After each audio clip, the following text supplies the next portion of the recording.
No one wants to live in a damp home. Not only can it make the property look a mess, but it can also result in health problems. But knowing when to act and whose responsibility it is can be challenging.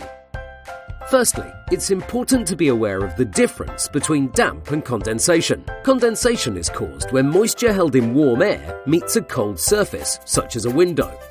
This is why we often experience condensation during the winter, as the windows are opened less, meaning air cannot escape and your property is cold. Condensation is normal in any home, but when it causes mouldy growth, that's when it becomes a problem. And as a tenant, you have a responsibility to reduce condensation in the property.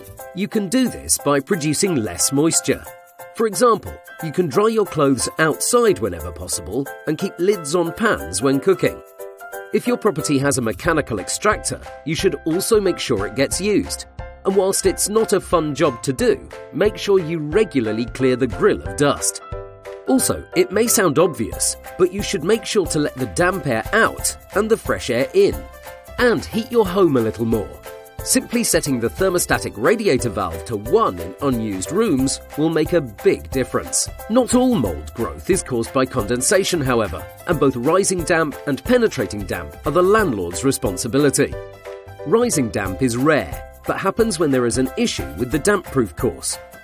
Penetrating damp occurs when water comes through the roof, walls, or cracks. If this is happening, get in touch as soon as possible.